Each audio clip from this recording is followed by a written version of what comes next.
I just want to welcome everyone here in person and online, and thank you for being here for EMR Library's first 2024 Seed Library Talk from Seed to Soil Seedling Transplant Workshop with Stephanie Starks. My name is Taryn. I'm the Research and Client Services Librarian at the EMR Library. I'm also joined by my EMR colleagues Devin and Kate, who are facilitating the online live streaming and moderating the chat. I just want to acknowledge Sharon Winters. We tend our gardens on the traditional territories of the Kwanlin First Nation and the Tam-Quechan Council, and we've got folks joining us from across the Yukon from the traditional territories of many other Yukon First Nations. For those who may not be familiar with the Seed Library, you can borrow up to 10 packets of seeds per season, and we love it when you can save seeds to return to the library. It's free to use and open to all Yukoners. We provide free, locally cold hardy, open pollinated seeds that are adapted to our northern growing conditions and short season. Visit our website, yukon.ca/seed-library for more information and to see a list of available seeds. You email us your requests and we'll prepare your package for pickup at the library. After Stephanie's presentation, she'll be answering audience questions. If you're online, please submit your questions only through the chat. We'll compile those questions and we'll get Stephanie to answer them afterwards. If you're in person, just put up your hand. Feel free to contact the library, 667-3111 or emrlibrary@yukon.ca for any reference questions. And if we have any additional resources from this talk, or you want a selection of gardening books in the library, we can pass those along. Now I'll pass the screen over to our presenter, Stephanie Starks. Okay, thank you. So we'll be talking about growing transplants. I thought I would start just by briefly summarizing my own gardening history. So I've been gardening in the Yukon for about 40 years and, growing transplants for almost that long. My background is in health sciences, so when I was in university, I did a lot of, all the basic sciences and quite a few others, but I never took any horticulture classes. So when I moved up here in 1984, started gardening, I took a course offered by Frank Wilcox, who some of you may know, and it was actually an excellent course, and I felt like it sort of set me on my gardening path. And then I sort of, I continued on with my informal gardening education. In the 90s, I went down to the University of Ohio and took a biodynamics gardening class. After that, I came home and I took a number of courses through the Prairie Horticulture Certificate Program, which is offered through a kind of a consortium of post-secondary institutions in Western Canada. I did the Master Gardening class, course, about 10 years ago. And then this past winter, I did a permaculture certificate design course through Verge Permaculture. So that's kind of a disparate experience, but of course, the place where you learn the most is just in the garden, year on year on year on. So I have a PowerPoint that I'm going to show you. A friend and I, during COVID, there was this kind of great increase in interest in gardening, and so we put together a workshop that we offered on Zoom. And this is going to be kind of condensed version of that, and I'm using some of the same slides that we set up at that time. So this is just my own place where I garden at home. It's a kind of a solarium/greenhouse addition to our house that we built many years ago. After I grow, the seedlings that I grow there are moved on into a larger greenhouse outside or into the outside garden. So I want to start next, please. We're trying to coordinate this. You're doing great. We're doing great. So I want to start by summarizing some of the learning outcomes that I hope will come out of the session. First of all, I want people to feel inspired to start transplants indoors. I'd like them to understand the benefits of starting seeds indoors, be able to select appropriate seed types and cultivars for transplanting, choose correct planting and transplanting dates, provide appropriate environment for seedlings, and develop a plan for setting up transplants. Now, I must say that just looking at the crowd, I feel like a lot of you probably have decades of gardening experience, and this session really is geared to the beginner, who's just starting to transplant. So I hope you will bear with me in that regard. Can always learn something. Every day. Every day. Okay, so before we get into sort of the nitty-gritty of transplanting, I wanted to start by looking at this question. Next, please. This question. We're all aware of some of the practical reasons why we might want to garden. We save a bit of money, we get to eat fresh vegetables, we can avoid chemical agents on our food, we can beautify our yard with ornamentals. But I want to spend a few moments on some of the more intangible reasons why we might garden. And I like quotations, so I'm going to go through some of these, and we're going to go through them quite quickly. So inspiration. I've never had so many good ideas day after day as when I worked in the garden. Stress management. You can bury a lot of troubles digging in the dirt. This is Ralph Waldo Emerson. All my hurts in my garden spade can heal. So it's healing. Hope. This is Thomas Cooper. A garden is never so good as it will be next year. And this is Cicero. Contentment. If you have a garden and a library, you have everything you need. This is Claude Monet. So it can be a creative enterprise. My garden is my most beautiful masterpiece. Refuge. When the world wearies and society fails to satisfy, there's always the garden. Humility. There's no gardening without humility. Nature is constantly sending even its oldest scholars to the bottom of the class for some egregious blunder. Happiness. If you want to be happy for a lifetime. Knowledge or wisdom. Compared to gardeners, I think it's generally agreed that others understand very little about anything of consequence. And discernment. So this is George Harrison, trying to figure out who he really is. I'm not really a career person. I'm a gardener, basically. And finally, rootedness. So this is one that, let me get this thing here. This is one that I have up on my wall at home. Rootedness is a Simone Weil. Rootedness in place is the most important and least recognized need of the human soul. So this isn't really a gardening quotation. It's more of a gardening metaphor, but plants are actually the epitome of rootedness, and they clearly know its importance, so I think it's something that we can learn from them, perhaps. Okay, so now we're going to move on to more practical matters. As you know, we're talking about growing transplants, and there's a number of advantages to starting seeds inside. First of all, you can get earlier maturity. So even a plant that would normally mature in our short season, like lettuce, if you started as a transplant, it means that you're going to be getting fresh salads earlier in the season. Secondly, this season extension. So plants that would not mature in our short climate can be brought to maturity by starting them weeks earlier inside the house. Thirdly, the greater care ensures healthy plants. So when you're growing transplants, you've got a limited number of plants in a small area, and you've got control over the environment. And you can just basically give greater care to each individual plant, and that usually results in healthier plants. Seedling selection. So when you're planting seeds for transplant, you usually, when I'm growing something like this, I'll put 2 seeds in each of the cells, and then, they'll both come up usually, and I want to keep the one that comes up first, then the one that appears to be the strongest seed, and then I'll just gently remove the second one. And so that's going to result in a healthier crop down the road. Starting seeds inside also eliminates thinning. So you think about lettuce again when you're planting it outdoors. You plant a row of it and you end up with hundreds and hundreds of seeds that then you have to take out 90% of them. Whereas when you start lettuce as a transplant, you just take it's ready to go outside, you just take each plant and set it out at the proper distance apart. And so you eliminate thinning altogether.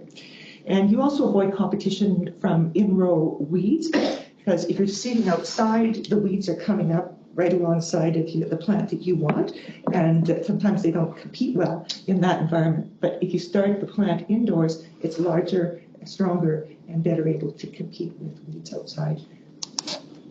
Next.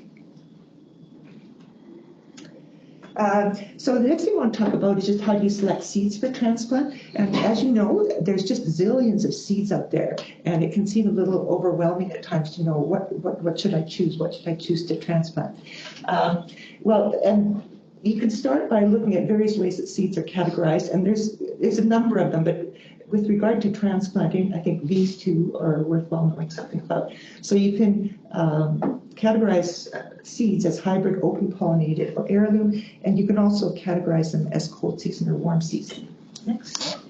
Hybrid varieties result from a cross of two different parent plants of the same species.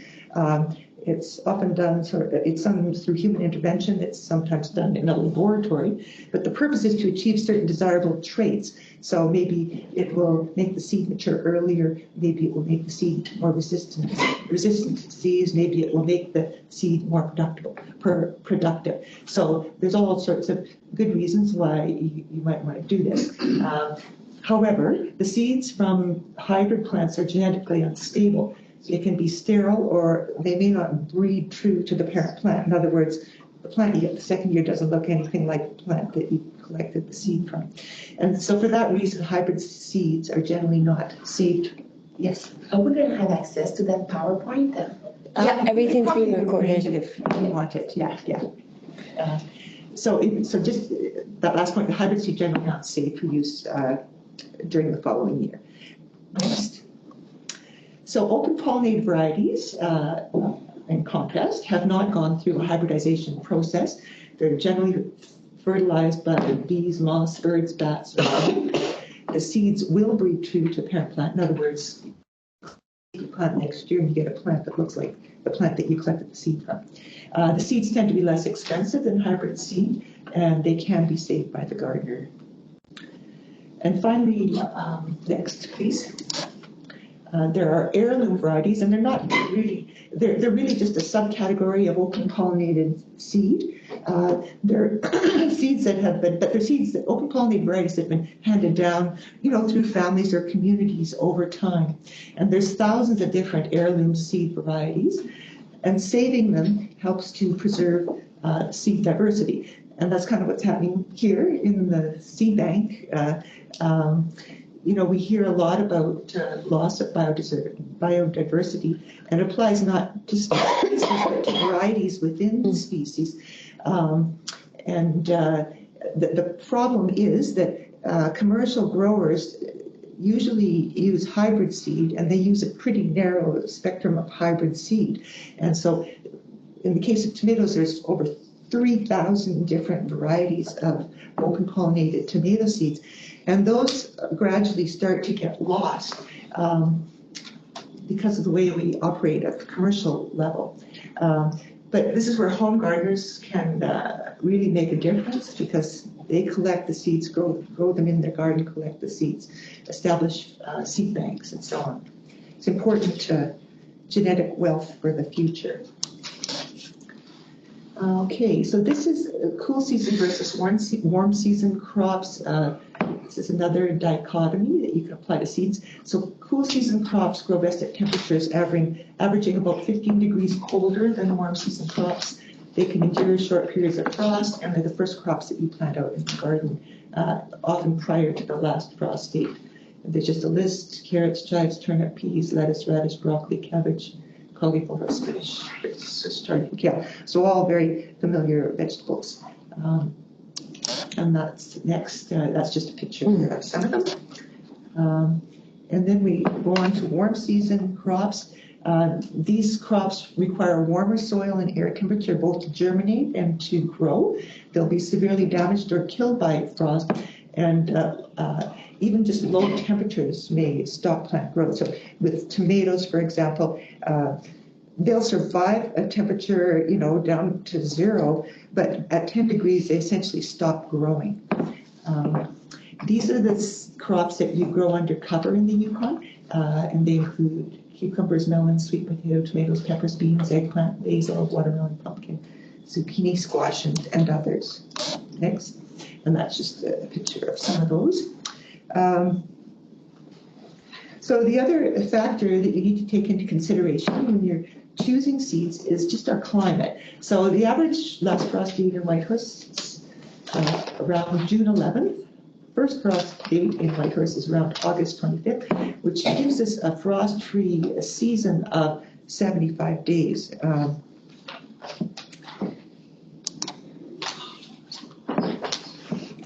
Next. So, and this is, so look at climate, and this is days to maturity. So these things kind of go together. When you're looking at days to maturity, they're defined a little differently for transplanted crops versus crops that are directly seeded. So for directly seeded crops, time to maturity is measured from the day the seed germinates to the day the plant is harvested. So from the day the carrot first breaks through the ground until the day you can pull it out of the garden and eat it. That's the time to maturity for a directly seeded crop.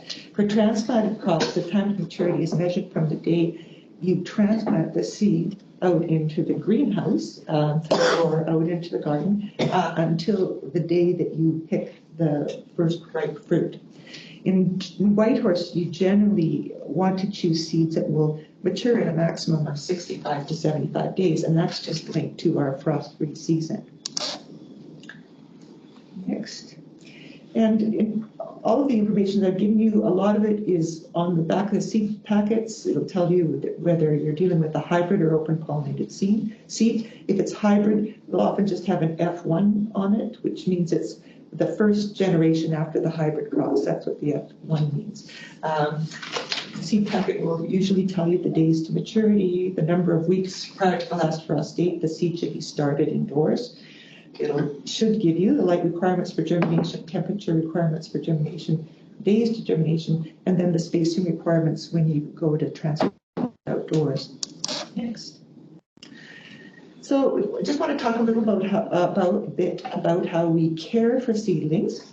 So just starting off with seedling germination. The seed is an embryo. It's a living thing. It's got a food supply within the seed. It carries the genetic information to become a plant, just like its parents. It breathes, it absorbs oxygen, it releases carbon dioxide, and it just patiently monitors the external environment, waiting for ideal conditions that are specific to itself. So each seed, it's different. When those ideal conditions occur, the seed will break dormancy and germinate. Next. So there's a few different basic needs of seeds, and they include, temperature, light, water, and plant nutrients. So we start talking a little bit about temperature. Plants vary in their ideal temperature for germination and growth. Ideal germinate, ideal temperature is about 10 to 15 degrees higher than the ideal temperature for growth. And the temperature should be cooler at night than during the day.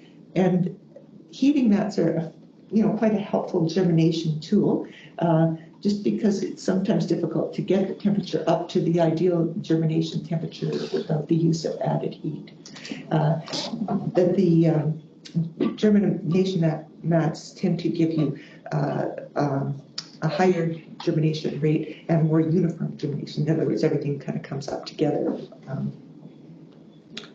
So this is it's actually just a portion of a chart that correlates temperature with days to germination for some common garden vegetables. So I've just taken a part of it so it doesn't look too the numbers aren't too overwhelming on the screen. But if we just look at lettuce, for example, which is a cool season crop, you can see that across the top is the temperature. So at 0 degrees, lettuce seeds will germinate in 49 days. So that means at 0 degrees, it would take a month and a half plus for a lettuce seed to germinate, but it still would germinate. Ideally, the lettuce seed would like a temperature closer to 25 degrees. You can see at 25 degrees, a lettuce seed germinates in just over 2 days. But then somewhere between 30 and 35 degrees is just too hot, and you don't get any germination at all. Okay. So it's important to know when you're starting seeds. You have some control over the temperature of the soil. If you look at tomatoes, they're a warm season vegetable. At 0 degrees, you get nothing. 5 degrees, you still get nothing. However, by the time you get up to 25 to 30 degrees, it takes about 6 days for tomatoes to germinate. They will also germinate at 35 degrees, a little bit slower, but by the 40, you won't get any germination from the tomato seeds. So this is just useful. I found it quite useful information when you're growing transplants. And I do have the full chart, which if anybody's interested, you can take afterwards to help them with this. So the second basic need of seeds is light. Most seeds prefer to germinate in relative darkness. That's why we tend to cover them. Some seeds like absolute darkness, and you have to really cover them. Some want light during germination, so you don't put anything on them, and some don't have any preference at all.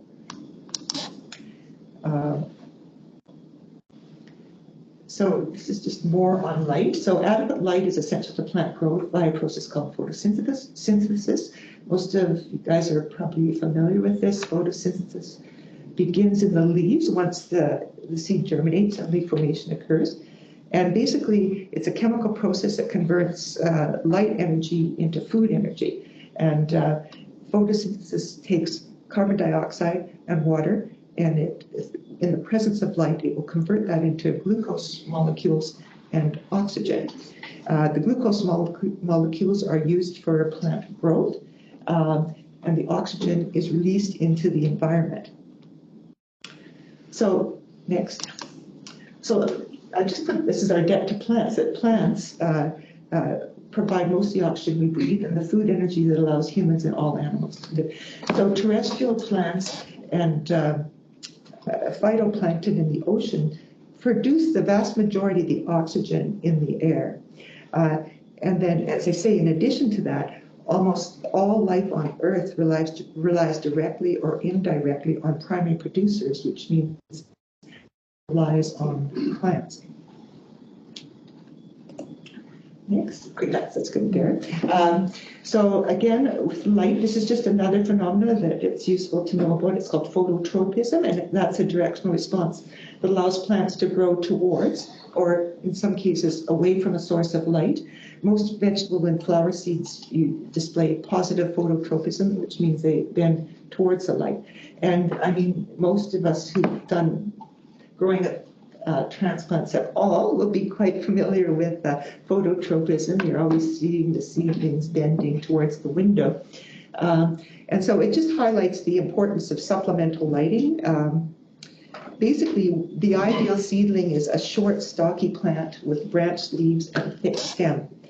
But if seedlings aren't getting enough light, either because the light coming into the window is not of adequate intensity, or because the plants are crowded, the seedlings will start to stretch and stretch and stretch toward the light. The stems become bent over, they become thin, weak, leggy, and they're not really an ideal type of seedling. So they're weak, basically. So seedlings stretch and bend towards the light because they're literally hungry for light, because they require light to create food that allows them to grow. You can compensate for this with some plants just by turning the tray around. You know, you keep turning the tray around, they're leaning this way, you turn it, and then they start leaning back, and so on and so on. So you can keep them going more or less straight up. But larger plants and plants that grow more rapidly really benefit from supplemental light, which you generally means you've got to get some grow lights. Is it okay to ask now? So yes, with grow lights, are they on 24/7? Are they on 12 hours? Like, how do you? Well, I did talk about that a little bit. Generally, you know, you put them on the 16 hours a day, roughly. 16, okay. You put them on in the morning and put them off at night. Yeah, Okay. so they do need a little break from the light. Yeah, okay, thanks. Okay, next. Or is that Yeah, next? yeah. That is next, okay. So the third basic need of seeds is water. Seedling seeds be kept uniformly moist but not waterlogged. Soil has structure which includes pores between the soil particles for movement of water and air. You want your soil to be loose and fluffy so that air and water can penetrate and move through the roots down to the root zone of the seedling. This is where most of the plant's water is absorbed. And air is also essential because plant roots breathe. If the soil is waterlogged because of excessive watering or poor drainage, then all the pores get full of water and air can't get to the roots. And ultimately, the roots will rot and the plant will die. So it is an important concept. Next. So this is just kind of a visual of what I just said. You can see that these are the components of soil. Soil solids make up 50% of the volume of soil, and that the solids include sand, silt, and clay in various proportions. Those are mineral components, as well as a smaller amount of organic material, which represents, plant debris, insect bodies, dead, alive, etc. So on the left side of the screen now you see that pore space makes up 50% of soil. So, and in that space you find air and water. So this is what we want. We don't want to be, that's why we don't want compaction of soil, because it eliminates the spaces for air and water, and the plants can't thrive. Okay, next.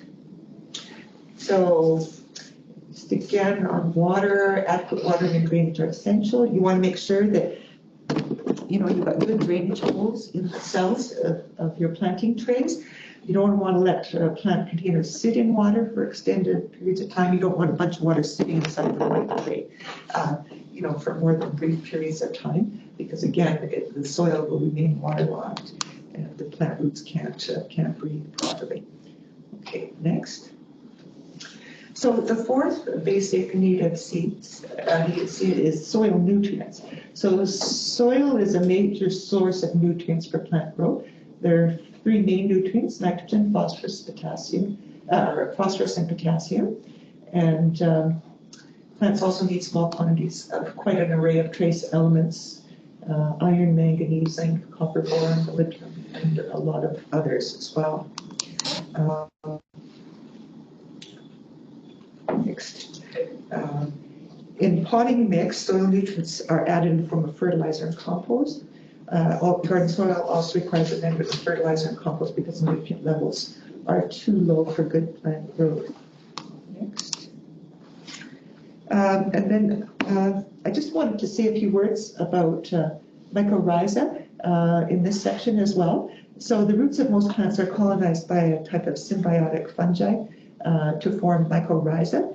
And this is a relationship between plants and fungi that goes back millions of years, but we've only really become very aware of it in the last 50 years or so. But most plants engage in this symbiotic relationship, their roots do, with mycorrhizal fungi. The mycorrhiza, the hyphae of the fungi actually grow into the root of the plant, and they form these structures, and they form this relationship, which they call mycorrhiza. And the purpose of it is to exchange resources, essentially. It's kind of like a trading post in the roots. So mycorrhiza play a critical role in the capture and transfer of nutrients and water to the plant roots. They help to make the plants more resistant to disease and to adverse conditions. And because the mycorrhiza have just this vast network in the soil, they have access to nutrients that are much farther away than the plant roots can reach. So they give the plant roots access to a much more extensive range of nutrients. And so in return, because it's symbiotic, it's not, they're both benefiting from this arrangement. The fungus itself receives all its necessary carbohydrates from the plant that it's colonizing. So we know that the plants photosynthesize in their leaves. They create glucose molecules. The plant itself will use about 2/3 of the production from photosynthesis, and then 1/3 of those glucose molecules go down into the roots, and then they're traded with the mycorrhizal fungi in exchange for nutrients that the plant needs itself. It's pretty neat, actually. What does it look like? So you'll see this like in forest, if you dig up the soil system in the forest, you'll often see all these white hair-like structures in the soil, and that is the hyphae of these mycorrhizal fungi, and they just go out and out and out and form this dense network. So how does that? Sorry, quick question. So they're going to be thin all the time, like they won't ever be like the thick kind of. Well, they're not roots, you know, they're part of the fungal organism, not part of the plant itself, you know, and so they're more hair-like, really, filamentous. You can see them, but they're not thick like a root would be, yeah. Like But they're more growing off a stem or anything. No, but they're more extensive, you know, they spread out and out and out. Okay. Yeah. So just the last comment on mycorrhizal fungi, they can be seriously lacking in soil that's been over-tilled, compacted, waterlogged, treated with chemicals, or left without plant cover. And unfortunately, that does apply to a lot of our agricultural lands in the present day. And so gardeners often try to compensate for this depletion by adding mycorrhiza at the time of seedling transplant. So you can buy tubs of they're granulated mycorrhizal fungi, and when you're transplanting your seedling out into the garden, you can add some of that to the root hole before you put the plant in. You want to put it close to where the root is going to be. Excuse me, are there other ways of introducing it into the garden? Like manure or something like that? Well, I don't know if there's mycorrhizal fungi in manure. There could be, but I don't know if that would be the case. That's coming from an animal, so I'm not sure it would survive coming through a cow or something like that. But when you do get it, like in your potting mix, it's like, say, Promix is one that I will sometimes use. You know, they'll say on there that mycorrhizal fungi have been added to the mix. Yeah. And I suppose you could try inoculating it, you know, using soil from one place. There was some of it there, you could bring it to a different location. But the simplest thing is, you know, is probably just to purchasing it. And you don't have to add a lot, just small amount around the roots of the plant. And yeah. So how are we for time? Okay, We're at 6. Okay. So what I was going to do was, you know, demonstrate just sort of a simple, basic process of setting up my transplants. But I'm not sure whether that's something you guys need to know about, or maybe you already know all of that stuff. How you? There's nothing magical about it. Can I ask a question? Yes. I've heard that there's a thermometer called a high and low thermometer that you can leave under your cover, your garden cover to see what it did during the night. Where do you get these and what are they? Decor, Yeah, you can get them in gardening shops. Are they expensive? $15 maybe. And they just record it and it stays there? Or? You see it, Yeah. and then you shake it if you want to clear it. Oh, okay, It's a thermometer, looks like a thermometer. great. Thank you. Yeah, sorry, is that? No, that's okay. So would you like me to go on with this, just talking a bit more about the... I was thinking more from the transplants of the seedlings to the garden. Okay. But that's, I don't know what everybody else is thinking. Anybody else have any? That'd be handy. That'd be nice. Yeah, okay. Well, we can go on and just do a bit of question and answer. And just because I feel like there's quite a lot of gardening experience here, I feel like you guys could probably answer a lot of questions as well as I could. But, So we want to move on to Q&A? yeah, do you want to? Okay. I have another question. The plants seem to really suffer when you take them out of their, where they've been growing in the house and you put them outside. Is it partly the roots that get disturbed? Like, what's the best way for them not to suffer so much? Well, plants sort of vary in how sensitive their roots are to disturbance. Like some really don't like it, and some are pretty tolerant of it. So like a cucumber doesn't like to have its roots disturbed. And so you just try to be careful. You do have, if you're growing it as a transplant, obviously you do have to transplant it once. I will start those in a larger container to start with, so you don't have to pop them on, and just to minimize root disturbance. But will you start them here and then a larger one? No, with You'll start them. cucumber, I'd start them in a larger pot. Okay. So maybe a I've already 4-inch moved pot them or something like twice. that. Because a cucumber is usually ready to transplant in about 4 weeks. So it can stay in that pot for about 4 weeks.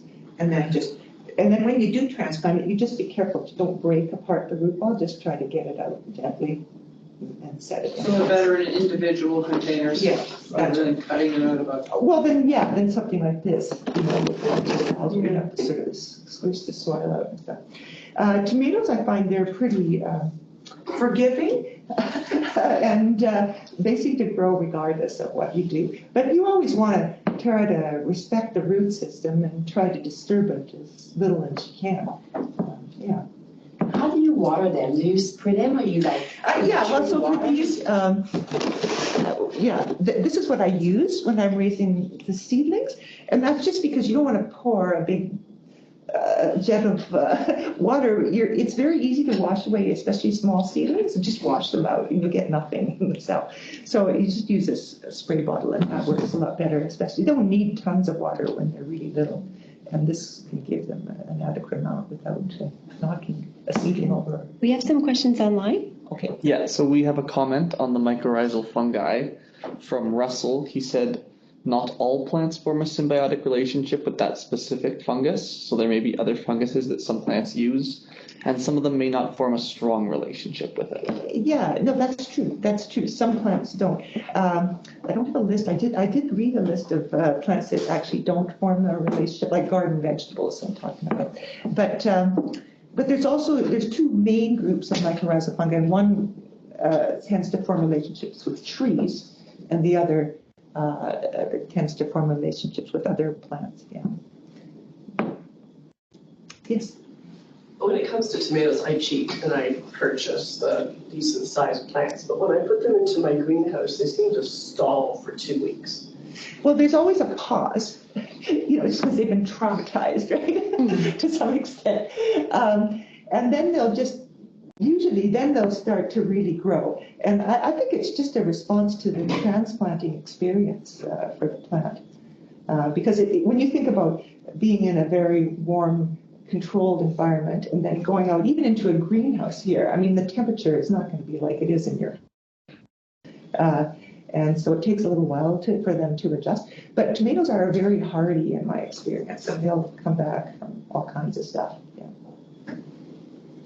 I got shown from a friend of mine for watering little tender plants, or just use the water bottles that you buy and just drill either 3 to 5 tiny holes in the lid. Mm-hmm. And then when the bottle gets too squishy out, I just keep the lid and move it on to a new one. Sure, that would work too. So you can think of all kinds of ways to do it. But the main thing is you don't want a lot of force applied to your little cell before the seed comes up. And when it's little, just a weak stem. Yes?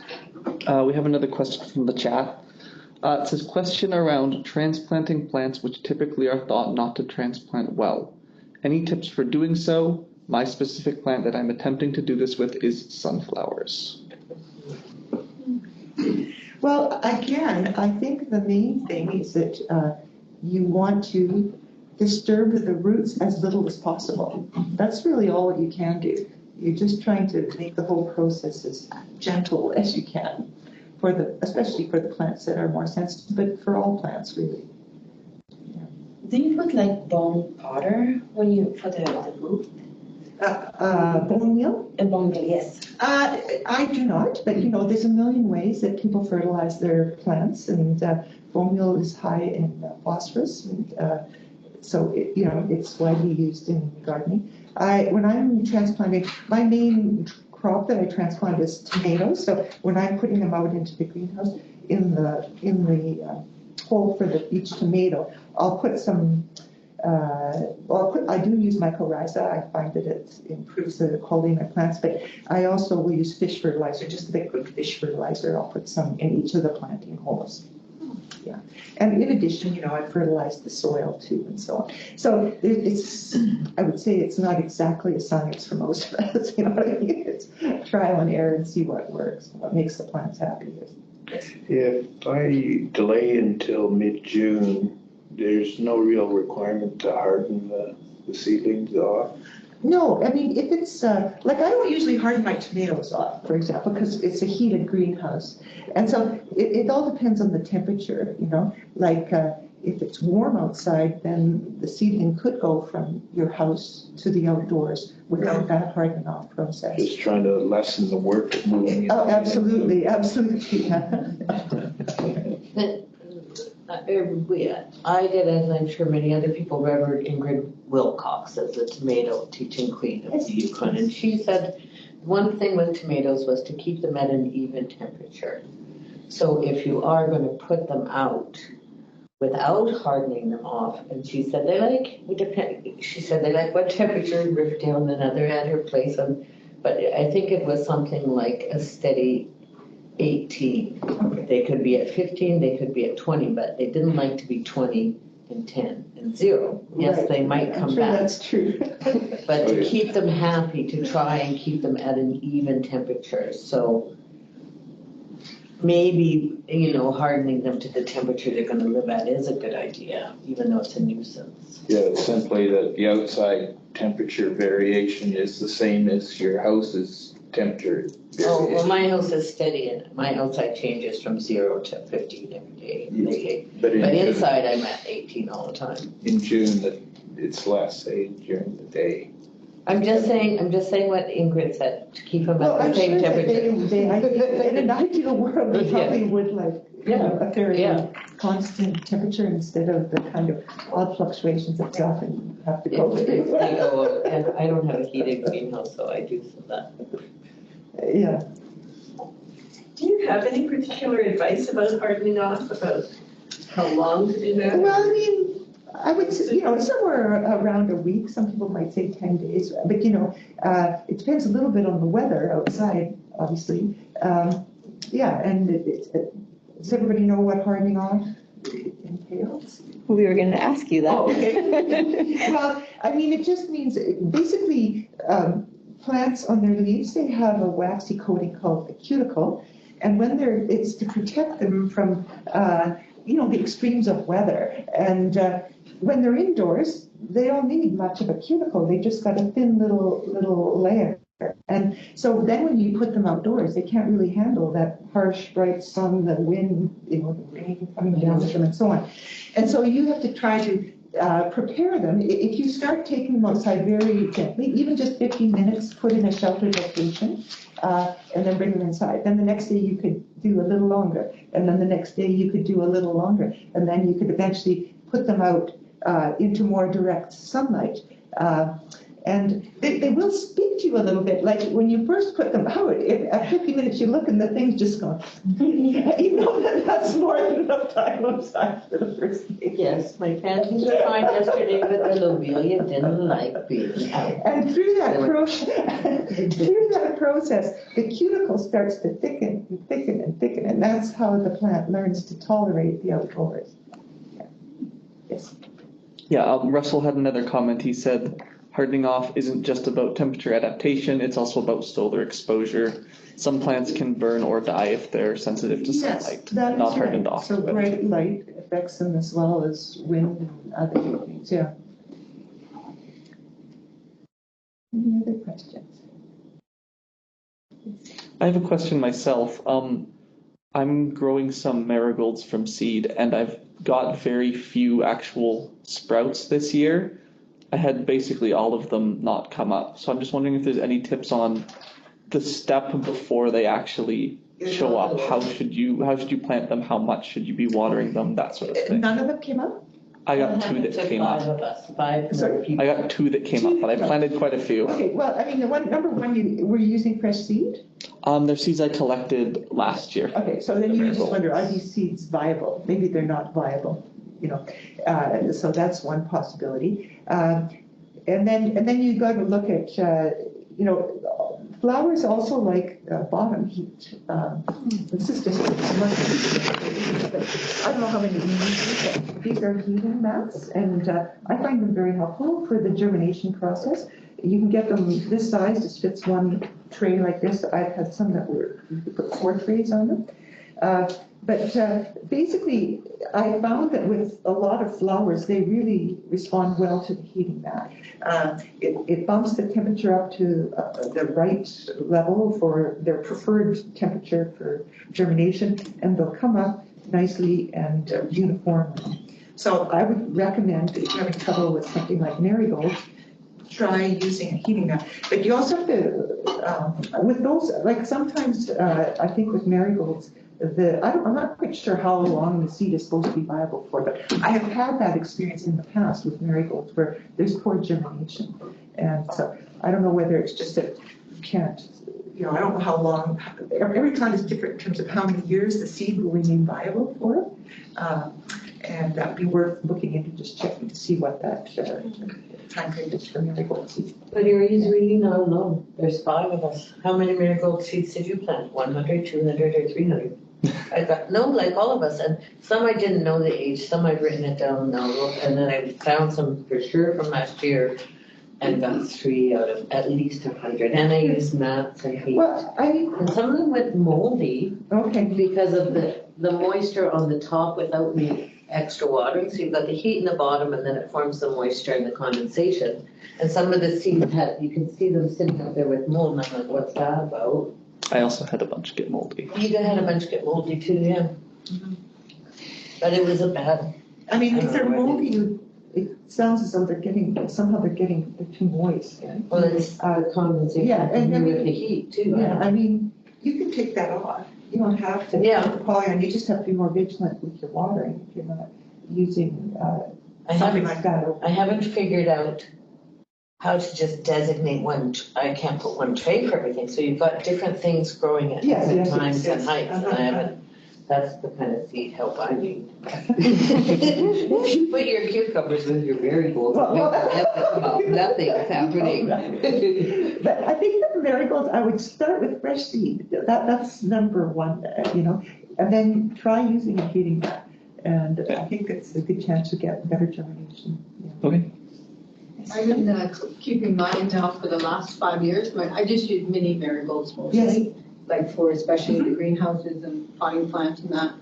And I just find that they're just getting better and better every year. Oh, nice. What? And I even been handing out things as people who come around here, and I seed my bins and I can dig them up and move around. They're very easy, versatile to be moving around. That's quite amazing. You can bring some to the library. Fresh up here. I do mean to do that. So are you saving your seeds? Every year. Okay. As many that I know that they will save, and I do try and see if not only them but other flower seeds. So I'm getting better. I just find pansies are a little bit challenging sometimes to grow, but this year they turned out well. So yeah. They also like the heating mat for pansies. I started off with heating mats, but we ended up just having grow lamps. So yes, well, I mean, you do what works for you. And I found that the shorter of the soil is rather better than the ones that have the trays. Okay. So maybe that is, now that you're saying it, made me think about like, oh, I got old. And they're just coming up beautiful too. They're nice and strong, whereas the other ones get leggy and that more. That's fine. Yes. Yeah, do you store your seeds in the freezer over the winter? The seeds that I'm saving from, I do. Not in the freezer. I usually just have them in the fridge. Sorry, I have a fridge. You keep them in the fridge, not the freezer? Yeah. Okay. Yeah. But I mean, the freezer will probably make them last longer. Okay, Yeah. yeah, that's what I'm after. Yeah. Yes. You just never know.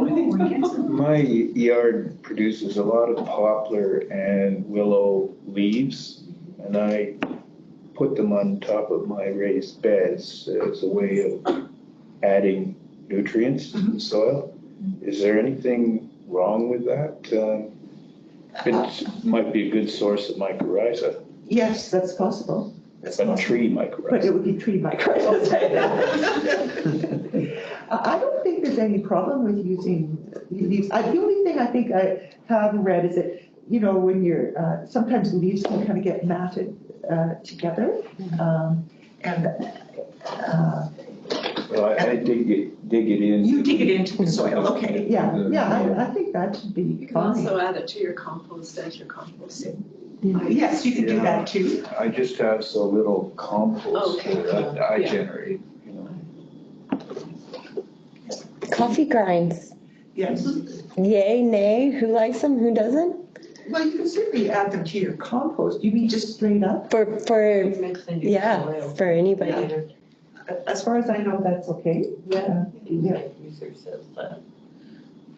I have one question. I have, I just thought of it, I have 2 or 3 friends who have a greenhouse, but they change from planting in the soil in the greenhouse to using pots for their tomatoes.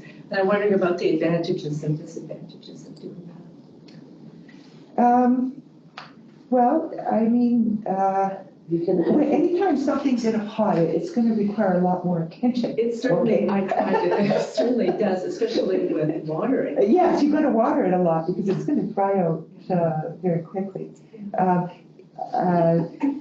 I mean, any other disadvantages to, I mean, I think that the frequent watering is probably the main disadvantage for growing things in pots. The other thing, of course, is that the plant does not have the same access to nutrients, so you're going to be fertilizing it as well more frequently, because normally the tomato plant can draw on nutrients. I've tried both. Yes.